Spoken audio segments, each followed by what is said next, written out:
Siput adalah nama umum yang diberikan untuk anggota kelas Mollusca gastropoda, hewan berkaki perut. Dalam arti sempit, siput adalah gastropoda yang memiliki cangkang, bergelung pada tahap dewasa. Dalam arti luas, yang juga menjadi makna gastropoda, mencakup siput dan siput telanjang. Siput tanpa cangkang, dalam bahasa Jawa dikenal sebagai res repso. Kelas gastropoda menempati urutan kedua terbanyak dari segi jumlah spesies anggotanya setelah insekta, yaitu serangga. Habitat, bentuk, tingkah laku, dan anatomi siput sangat bervariasi di antara anggota-anggotanya. Siput dapat ditemukan pada berbagai lingkungan yang berbeda, dari parit hingga gurun, bahkan hingga laut yang sangat dalam. Sebagian besar spesies siput adalah hewan laut. Banyak juga yang hidup di darat, air tawar, bahkan air payau. Kebanyakan siput merupakan herbivora, walaupun beberapa spesies yang hidup di darat dan laut dapat merupakan omnivora atau karnivora predator. Beberapa contoh gastropoda adalah bekicot, siput kebun, siput laut, dan siput air tawar.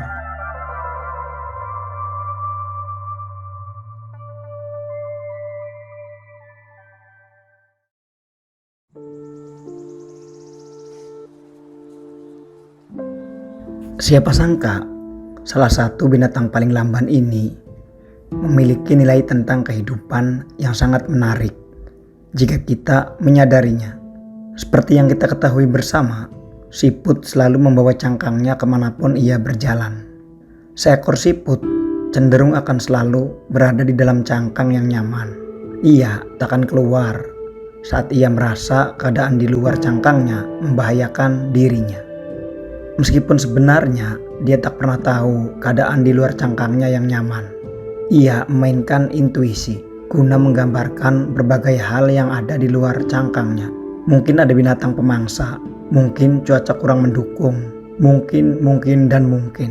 Lalu suatu saat si siput mulai mengintip keluar cangkang.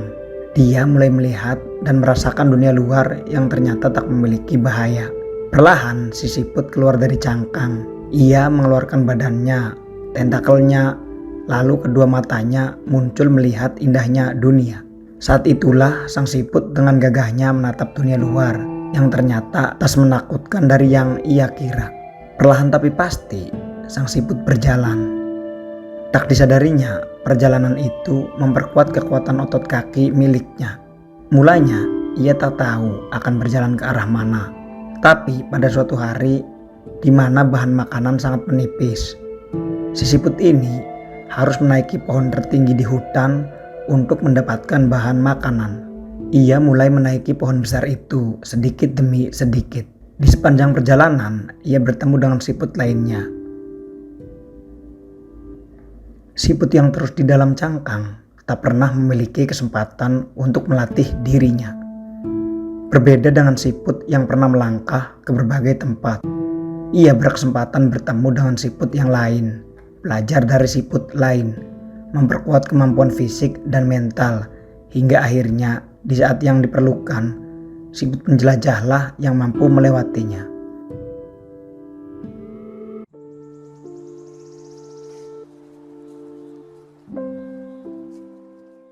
Dalam teks-teks berbahasa Inggris abad ke-13 dan ke-14, kerap ditemukan sketsa-sketsa dan catatan-catatan unik dari para pembaca abad pertengahan.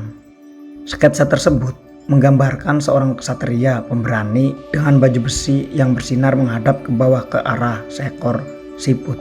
Ini adalah misteri besar yang belum terpecahkan dari manuskrip abad pertengahan. Seperti yang ditulis oleh God Medieval, Anda mendapatkan ini sepanjang waktu di margin-margin manuskrip Gotik. Yang dimaksud sepanjang waktu di sini adalah penggambaran ksatria abad pertengahan yang sedang memerangi siput ada di mana-mana. Terkadang ksatria itu digambar sedang menunggangi kuda, terkadang tidak. Terkadang siput itu mengerikan, terkadang kecil. Siput yang digambar besar sepanjang halaman, terkadang hanya kecil tepat di bawah kaki sang ksatria. Tapi biasanya, menurut Smithsonian Magazine, sang ksatria digambar sedemikian rupa sehingga terlihat khawatir, tercengang, atau kaget saat menghadapi musuh mungilnya tersebut. Pertempuran siput dan ksatria yang epik ini sering muncul seperti gambar Kilroy dalam manuskrip-manuskrip abad pertengahan di seluruh Eropa. Tetapi keberadaan penggambaran ini di mana-mana tidak membuatnya kurang aneh. Kata British Library yang mengumpulkan sejumlah contoh pertempuran berlendir antara siput dan ksatria tersebut, tidak ada yang tahu apa arti sebenarnya dari adegan itu. British Library mengatakan bahwa adegan itu bisa mewakili kebangkitan atau bisa juga mewakili para Lombard, sebuah kelompok yang difitnah di awal abad pertengahan karena perilaku pengkhianatan, dosa riba, dan perilaku non-ksatria pada umumnya. Siput yang gagah berani itu bisa menjadi komentar tentang penindasan sosial atau bisa juga hanya humor abad pertengahan, kata God Medieval. Kita seharusnya menertawakan gagasan tentang seseorang ksatria yang takut menyerang lawan yang berlapis baja. Seperti itu, ksatria konyol itu hanya siput. Lisa Spanberg melontarkan ide lain. Dia mengatakan bahwa siput lapis baja yang melawan ksatria lapis baja itu adalah pengingat kematian yang tak terhindarkan.